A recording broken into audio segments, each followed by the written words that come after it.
Hi everybody, my name is Jessica and I'm a public education specialist with the Fort Worth Public Library.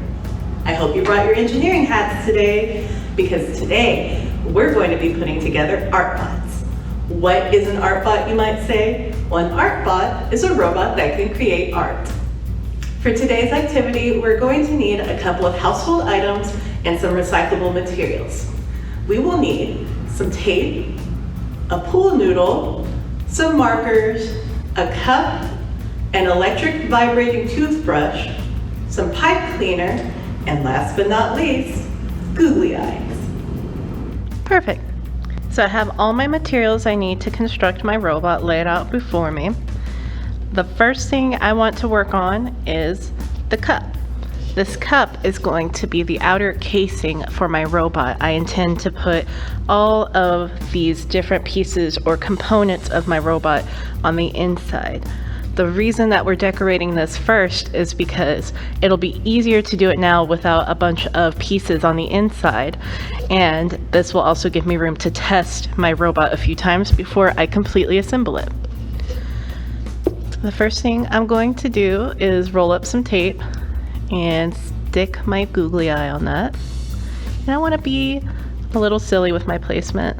I'm going to put one eye right there and another eye right down here. So whenever this robot starts to move, his little eyes are also going to move. And I also have some pipe cleaner which I intend to use for his arms. I coiled them up by wrapping it around my finger, and instead of cutting it, I want my robot to have 4 arms, but I don't need to cut this pipe cleaner. I'm just going to tape it to the side here. I have my piece of tape prepared. I'll put it on this side and just kind of arrange the arms. I'll do the same on this other side.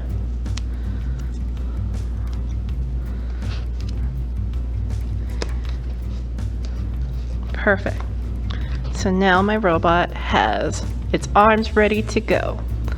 For right now, I'm going to set this aside and work on the inner part of my doodlebot.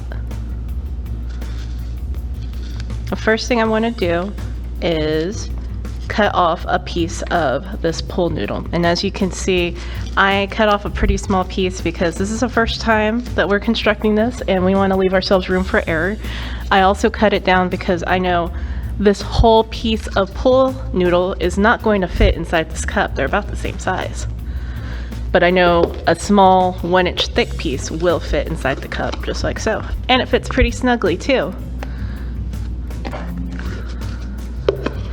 The markers are going to be the bottom because we need this part of the marker, the tip of it, to hit the paper.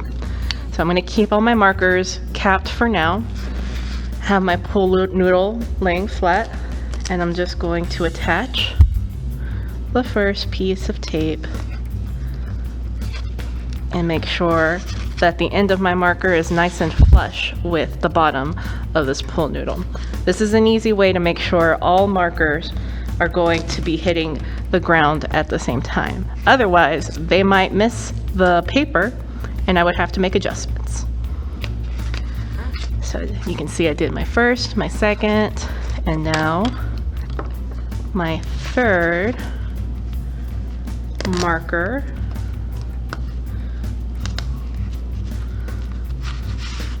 So this looks like a pretty stable structure. When I hold it up like this, it's going to stand pretty well, and I have room for one more piece.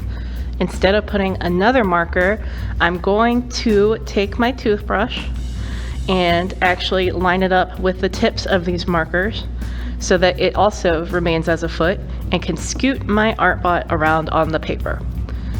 So now you can see that my pool noodle is sitting very stably with my markers. I'm going to line the head of my toothbrush up with those tips of the markers. And I have my tape prepared already and attached. So all I have to do is just fold it over. And there's my last foot. Now we can test to see what kind of art our ArtBot's going to make. Oh, it got off pretty quickly there.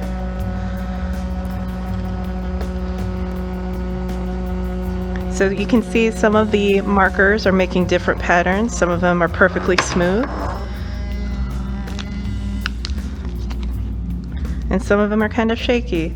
And this is what makes our ArtBot so special, is that we can actually make different adjustments with these markers to decide how we want these to look. For instance, we could try to move the markers and their placement. We could try to offset them so whenever it starts to fall over, a different color hits the paper. We have a lot of different options here. So I think I'm ready to assemble this completely. I'm going to turn on my ArtBot and insert it into my cup. And you can see that this fits pretty snugly. I actually don't need to add any tape or anything to it. It's sticking pretty well. And now I will watch it go.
Now that I've made my ArtBot, you can look at the different patterns that it started to make.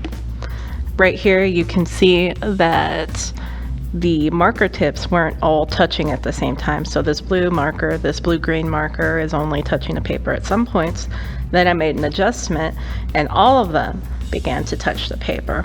You can also see that some circles are wider than the others, some are much smaller. And there's a couple of different adjustments you can make. A lot of this is also random because I can't predict the speed at which this electric toothbrush is going. And depending on my battery power, if the battery is dying, it may make bigger, wider circles. It might go slower. These are the kinds of things you can experiment with your own Doodlebot. That's all I have for you today. I hope you guys enjoyed wearing your engineering hats and making a robot that creates art. Experiment with your ArtBot by moving the markers, attaching the toothbrush in different ways, or even changing the colors you use. There are all kinds of ideas you can try out with your ArtBot. Join us for our follow-up meeting September 16th for an ArtBot Art Gallery show. We will introduce our bot, their art, talk about how our adjustments impacted our ArtBot's style. We'll also be able to interview each other. Feel free to dress up or wear something silly. Be prepared to share a little bit about yourself, your bot, and your ArtBot's art. See you then!